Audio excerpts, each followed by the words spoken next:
बॉलीवुड की दुनिया में कुछ चेहरे ऐसे होते हैं जो सिर्फ एक दौर तक सीमित नहीं रहते, बल्कि हर पीढ़ी की यादों में बसे रहते हैं। उन्हीं में से एक नाम है आशा पारेख। 60 और 70 के दशक की सबसे चमकदार अभिनेत्रियों में से एक, जिन्होंने अपने अभिनय, नृत्य और खूबसूरती से लाखों दिलों पर राज किया। लेकिन क्या आप जानते हैं कि इस सफलता के पीछे कितनी मेहनत और संघर्ष छुपे थे? आज हम आपको आशा पारेख जी की पूरी कहानी सुनाने जा रहे हैं। एक ऐसी कहानी जो आपको प्रेरित करेगी, आपको भावुक कर देगी और आपको पुराने दिनों की याद दिला देगी।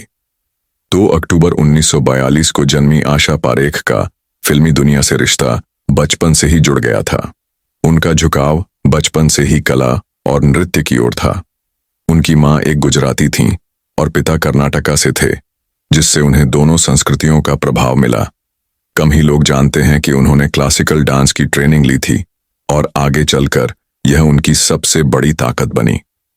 आशा पारेख ने बहुत छोटी उम्र में ही फिल्मों में काम करना शुरू कर दिया था। मशहूर निर्देशक बिमल रॉय ने उन्हें एक चाइल्ड आर्टिस्ट के रूप में देखा और 1952 में फिल्म मां में एक छोटी भूमिका दी। लेकिन असली पहचान मिली 1958 में, जब नासिर हुसैन ने उन्हें फिल्म दिल दे के देखो में बतौर लीड एक्ट्रेस कास्ट किया। इस फिल्म में वे शम्मी कपूर के साथ नजर आईं और उनकी मासूमियत और खूबसूरती ने दर्शकों का दिल जीत लिया। बस यहीं से उनका सफर शुरू हुआ। 1960 और 70 के दशक में आशा पारेख सफलता की बुलंदियों पर थीं। उन्होंने बैक टू बैक कई सुपरहिट फिल्में दी, जिनमें जब प्यार किसी से होता है, तीसरी मंजिल, लव इन टोक्यो, कटी पतंग और कारवां जैसी शानदार फिल्में शामिल हैं। वे उन अभिनेत्रियों में से थीं जिन्होंने अपनी एक्टिंग और डांसिंग टैलेंट के बल पर इंडस्ट्री में अपनी अलग पहचान बनाई।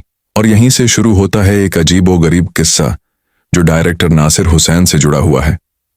हुआ यूं कि एक बार आशा पारेख की मां ने कहा कि बेटी, अब शादी कर लो और जो तुम्हें पसंद है बता दो, उसी से मैं तुम्हारी शादी करवा देती हूं। मां हर रोज बेटी के लिए कई लड़कों के फोटोज लेकर दिखाती थी। बेटी सोचने की कोई बात नहीं, बस तुम हाँ कर दो, बाकी सब इंतजाम मुझ पर छोड़ दो। पर आशा को उनमें से कोई भी पसंद नहीं आता। इधर डायरेक्टर नासिर हुसैन जी के साथ उनकी एक के बाद एक कई हिट फिल्में आई थीं। नासिर जी के साथ उनकी बेहद स्पेशल बॉन्डिंग बन गई थी। अब इसे आशा जी की नासिर हुसैन जी के साथ नजदीक या कहे या उनके प्रति आकर्षण। आशा पारेख ने अपनी ऑटोबायोग्राफी हिट गर्ल में इस वाक्य का जिक्र भी किया है। उनके जीवन में नासिर हुसैन साहब एक बहुत खास इंसान के रूप में थे। वे उन्हें बहुत ज्यादा पसंद करती थीं। उन्होंने कहा कि वो नासिर हुसैन साहब से शादी भी करना चाहती थीं, पर नासिर हुसैन साहब पहले से ही शादीशुदा थे। उनके 2 बच्चे भी थे। शायद यही कारण भी था।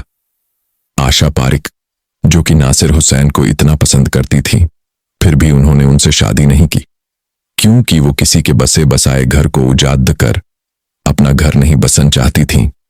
सफलता की चकाचौंध के पीछे कई बार दर्द भी छुपा होता है। आशा पारेख ने अपने करियर में कई उतार चढ़ाव देखे। उन्होंने शादी नहीं की और पूरी तरह से अपने करियर और समाज सेवा में खुद को समर्पित कर दिया। वे इंडस्ट्री की पहली महिला थीं जिन्होंने सिने आर्टिस्ट एसोसिएशन की अध्यक्षता की और कई सामाजिक कार्यों से जुड़ी रहीं। उनकी आत्मकथा द हिट गर्ल में उन्होंने अपनी जिंदगी के कई अनकहे पहलुओं को उजागर किया। आज आशा पारेख भले ही फिल्मों से दूर हैं, लेकिन उनकी विरासत आज भी जीवंत है। 2022 में उन्हें भारतीय सिनेमा के सर्वोच्च सम्मान दादा साहेब फाल्के अवार्ड से नवाजा गया। यह सम्मान उनके दशकों के योगदान का प्रमाण है। वे आज भी उतनी ही ग्रेसफुल और चार्मिंग हैं जितनी अपने समय में थीं। आशा पारेख सिर्फ एक नाम नहीं बल्कि एक युग है। उनकी फिल्में, उनके गाने और उनका चार्म आज भी हमें मंत्रमुग्ध कर देता है। आशा पारेख सिर्फ एक अभिनेत्री नहीं बल्कि भारतीय सिनेमा का एक चमकता सितारा, जिसकी रोशनी कभी कम नहीं होगी। उनकी कहानी हमें सिखाती है कि सच्ची लगन और मेहनत से कोई भी मुकाम पाया जा सकता है। अगर आपको हमारी यह कहानी पसंद आई हो तो वीडियो को लाइक करें, चैनल को सब्सक्राइब करें और कमेंट में बताएं कि आशा पारेख की कौन सी फिल्म आपकी फेवरेट है। मिलते हैं अगले वीडियो में एक नई कहानी के साथ।